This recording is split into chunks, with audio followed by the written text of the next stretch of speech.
தினம் ஒரு தியானம். உங்கள் ஆவி, ஆத்துமா, சரீரம் முழுவதும் நம்முடைய கர்த்தராகிய இயேசு கிறிஸ்து வரும்போது குற்றமற்றதாயிருக்கும்படி காக்கப்படுவதாக.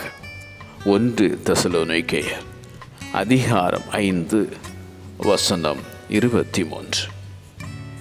கர்த்தருக்கு செவி சாய்த்து அவரிடத்தில் வாருங்கள், கேளுங்கள், அப்பொழுது உங்கள் ஆத்துமா பிழைக்கும்.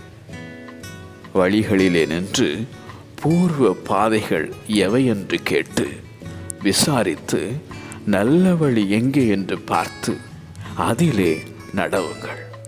அப்பொழுது உங்கள் ஆத்துமாவுக்கு இளைப்பாறுதல் கிடைக்கும் என உரைத்த தேவன்.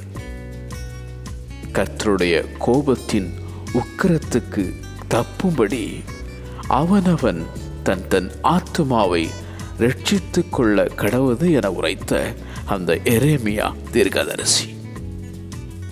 பாவம் செய்கிற ஆத்துமா சாகும். உங்கள் ஆத்துமாக்களை ரட்சிக்க வல்லமையுள்ளதாயிருக்கிற வசனத்தை சாந்தமாய் ஏற்றுக்கொள்ளுங்கள். உங்கள் ஆத்துமாவுக்கு விரோதமாய் போர் செய்கிற மாம்ச இச்சைகளை விட்டு விலகுங்கள்.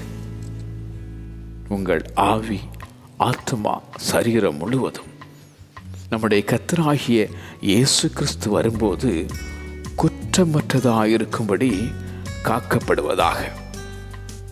உங்கள் ஆவி, ஆத்துமா, சரீரம் முழுவதும் நம்முடைய கர்த்தராகிய இயேசு கிறிஸ்து வரும்போது குற்றமற்றதாயிருக்கும்படி காக்கப்படுவதாக. ஆமென்.